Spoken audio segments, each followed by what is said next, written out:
Alright guys, welcome to the top 5 of this week. Again I'm telling you, we love and respect our Prime Minister, पर थोड़ी कुछ ऐसी खबरें होती है जो गोदी मीडिया नहीं दिखाता, जो जनता तक पहुंचनी चाहिए, जो देश हित में, उसे हम लेकर आते हैं. If you like this series, please press the subscribe button and share the video. तो करना. इस बार 26 जनवरी में हमारे प्रधानमंत्री जी बहुत अच्छे लग रहे थे और किसी ने कहा ये क्या, ये तो कहीं देखा देखा लग रहा है. समझ रहे हो ना? It's a very simple call from the Janta to the Neta that please control your emotions and language. कोई भी पार्टी हो, कोई भी नेता हो, अगर वो कोरोना के इस डिफिकल्ट टाइम में भी रैलीज कर रहा है, पब्लिक गैदरिंग कर रहा है, वो गलत है. जनता मतलब वैसे ही बहुत दुखी है, ऑक्सीजन नहीं मिलती बाद में. The last time I showed you our Home Minister Amit Shah was doing door-to-door activity and it was actually crowded. Camera ईश्वर कर दो तुम. अब जो हुआ है वो और कमाल का हो गया है. इसमें तो मतलब पर्चे बांटे गए और उन्होंने कहा कि ये थूक लगा के पर्चा बांटने की जरूरत क्या थी, कोरोना फैल रहा है. ये मुरादाबाद में थूक लगा के बांटने से प्यार बढ़ता है पब्लिक, पर कोरोना भी तो फैलता. चुप है. मतलब where is that Venom Chopra who was saying this? फलों पर थूक रहे हैं, सब्जियों में थूक रहे हैं, ब्रेड पर थूक रहे हैं, पानी में थूक रहे हैं. So it's a request to our Home Minister that he shouldn't do this, please. And now let's talk about our beloved Prime Minister. And he gave this statement. कि मैं भी कभी आप ही की तरह एनसीसी का सक्रिय कैडेट रहा हूं. Again I'm telling you, we love and respect our Prime Minister. पर लोग थोड़े बड़े कंफ्यूज जाते हैं कि मोदी जी जहां भी जाते हैं उनकी एक कहानी निकल के आती है. ट्राइब के बीच गए थे तो उन्होंने कहा मैंने ट्राइब के साथ एक पूरा टाइम बिताया है. कि जीवन का एक महत्वपूर्ण कालखंड मैंने आदिवासियों के बीच में बिताया है. फिर उन्होंने चाय भी बेची है. और रेल के डिब्बे में चाय बेचने वाले को रेल की मुसीबतों का जितना पता होता है उतना रेल मंत्रियों को भी पता नहीं होता है. फिर उन्होंने ये भी किया है. मैं 35 साल तक भिक्षा मांग करके खाया हूं. तो क्या है ना, जनता थोड़ी कंफ्यूज है. समझने की कोशिश करना कि मोदी जी जब ट्राइब के साथ थे तब उनको चाय पिलाते थे, फिर एनसीसी करने जाते थे और उसके बाद वो भिक्षा भी मांग लेते थे. चल बा नहीं, मतलब थोड़ा सा कंफ्यूजन है. You know we love and respect our prime minister. तो ये तो हुई प्रधानमंत्री जी की बात, पर फिर से एक बार होम मिनिस्टर पे आते क्योंकि ये जो सेंटिमेंट है ना वो मेरे दिमाग से नहीं निकल रहा. So sorry, I'm talking about it second time, but he's a home minister. There was no mask. पर एक मिनट, एक अपवाद है. That was the story of our home minister is going door to door and telling people, please vote for us. But meet Mr. Mahesh. Kidwai Nagar Vidhan Sabha seat से BJP विधायक महेश त्रिवेदी का एक video सामने आया है और इसमें उन्होंने एक कार्यक्रम के दौरान कहा कि दरवाजे दरवाजे महेश घूमे तो ये असंभव है. ये भी बीजेपी उत्तर प्रदेश के है, पर इन्होंने कहा महेश जी ने कि महेश झुकेगा नहीं. लेकिन दरवाजे दरवाजे सोचो कि मैं घूमे तो ये असंभव है. आप वोट करो चाहे ना करो. उन्होंने कहा मैं नहीं जा रहा डोर टू डोर, अगर वोट देना तो दो वरना जाओ. इसे कहते हैं attitude. Guys, and yeah, please, we have to do it. इस खेल में वित्तीय जोखिम के तत्व है और इसकी आदत पड़ सकती है. कृपया जिम्मेदारी से और अपने जोखिम पर खेलें. Okay, let's talk about a place where you can find so many online games. मतलब गेम खेलते खेलते थक जाओगे लेकिन विंजो पे गेम खत्म नहीं होते. There are so many games like cricket, ludo, fruit fighter, more than 70 games. जैसे कि मैंने कहा कि इसमें वित्तीय जोखिम है, तो जैसा गेम आपको शूट करता है उससे खेलो और आप लाखों के प्राइजेस जीत सकते हो. फिर से बता दूं, इससे वित्तीय जोखिम है और वो जो कैश आता है वो आप पेटीएम, यूपीआई और you can directly withdraw from the bank. But not only gaming, you can do shopping as well. WinZO games पर आप फ्री फायर, एसफाल्ट जैसे गेम की करेंसीज बहुत सस्ते दामों में पा सकते हैं. And also you can find discount coupons of biggest brands of India like Big Bazaar, Myntra and so many. And also you can spin the Winzo spinner every day and win rewards. If you follow this for 10 days, आप bikes और smartphones भी जीत सकते हैं. लेकिन one more time, there is a वित्तीय जोखिम. It's not an app, it's a world. You can download Winzo from the description section and just enjoy the experience. Okay guys, today budget is coming. We are recording the show before the budget. 11 बजे Nirmala Sitharaman ji budget प्रस्तुत करेगी और 11:02 पर बिना पढ़े ये budget ऐतिहासिक हो जाएगा, दुनिया का सबसे अच्छा बजट हो जाएगा अकॉर्डिंग टू गोदी मीडिया। मोदी जी ने अच्छा किया। Just keep a watch on that. But economic survey, हम चाहते हैं कि देश तरक्की करे, जीडीपी ग्रोथ 8 से 8.5 के 10 से 12 हो जाए। But you know guys, every year on economic survey they predict something. Economic survey, the government forecast. And it actually fall flat on the floor. Let me tell you how. Economic survey में जो GDP growth इन्होंने predict की है वो 8 से 8.5 की है 2022-23 में। 8 to 8.5% GDP growth in financial year 23. आप क्रोनोलॉजी समझ लीजिए। In 2017-18 they predicted 7 to 7.5 but it was 6.5.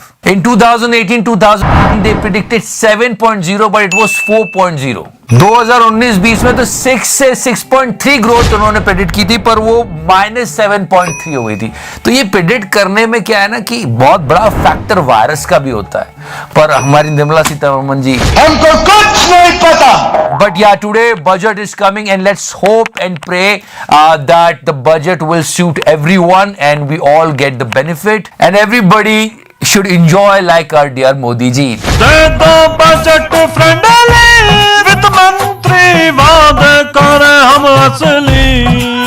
And let me tell you, we did not create it. It's India Today's work. साला गर्दा उड़ा दिया। Okay, today is 1st of February, our second month of 2022. But last month, we celebrated so many great people. Swami Vivekananda, Netaji. अगर आप दोनों को पढ़ोगे और थोड़ा भी समझ लोगे तो आपको समझ में आएगा कि वो युवा शक्ति में बहुत विश्वास रखते थे। हम लोग तो कभी कभी एक टाइम खाना खाते या फिर ऐसे ही सो जाते, हम लोग अभी ऐसे ही उठ के आ गए। खैर, ऐसे वीडियोस आए जिनको देख के बहुत बुरा लगा। नंबर 1, हम लोग को फौज में जाना है बट ये सब समझ नहीं रहे। फौज में जाना चाहते हो? हाँ जी, हम सब कुछ रिटर्न मेडिकल फिजिकल सब पास किए हुए हैं बट फिर भी हमें मेरिट से बाहर कर दिया गया है।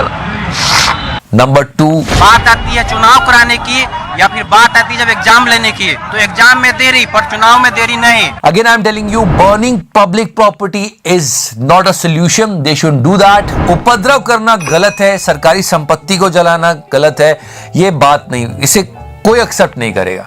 पर हाँ, इनकी व्यथा भी सुननी चाहिए। हम जितने दिख रहे हैं ना मध्यम वर्ग के, जिसके पिताजी कोई नॉर्मल नौकरी करते होंगे, किसी किसानी करते होंगे, तो हम लोग क्या पागल हैं? हम लोग के लिए कुछ नहीं है, एक नौकरी है वो खत्म कर दीजिए आप। हम लोग इसी उम्मीद से ना है 5-6 हज़ार महीना में खर्च करते हैं कि हम भाई कुछ कर ले, हम इतना कमा ले कि हम थोड़ा ढंग का पहन ले, ढंग का खा ले, ढंग से जीवन जी ले। कौन 30 हज़ार में हम ताजमहल बनवा लेंगे? It's a really genuine question and everyone is asking why unemployment is not a topic. Why? News channel लगे हुए हैं, हर नेता बात कर रहा है। से ये कहा जाता है कि आप खाली राजपूतों की पॉलिटिक्स करते हैं, तो आपको क्या दुख होता है? नहीं, कोई दुख नहीं होता। पर बेरोजगारी पे क्यों बात नहीं हो रही? बस अगर हम थोड़ा सा फोकस शिफ्ट करके सिर्फ बेरोजगारी को मुद्दा बना दे तो कितने सारे नौजवानों का भला हो जाएगा। लेकिन बात वही जाति धर्म पर आके रुक जाती है। Trust me guys, I'm not with any political party, but it's a very genuine question. अभी ये न्यूज आई है कि 3.03 करोड़ लोग बेरोजगार हो गए। सितंबर से दिसंबर 2021 की तिमाही के दौरान देश में बेरोजगारों की कुल संख्या 3 करोड़ 18 लाख रही। इनमें से करीब 95% बेरोजगार तो 29 साल से कम उम्र के हैं। और ये लॉकडाउन से ज्यादा बड़ी बेरोजगारी। सबसे चौंकाने वाली बात तो ये है कि 2020 में जब कोरोना लॉकडाउन लगा था तब देश में 2 करोड़ 93 लाख युवा बेरोजगार थे, लेकिन इसके 1 साल बाद ये संख्या 3 करोड़ 3 लाख हो गई। क्यों बात नहीं होती इस बारे में?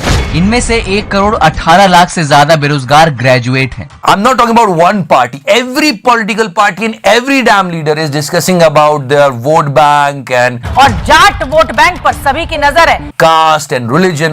Why we are not talking about this important issue? ये तो हुई बेरोजगारी की बात। कितने स्थान रिक्त हैं? 1 मार्च 2020 तक केंद्र सरकार में 8,72,000 पद खाली थे।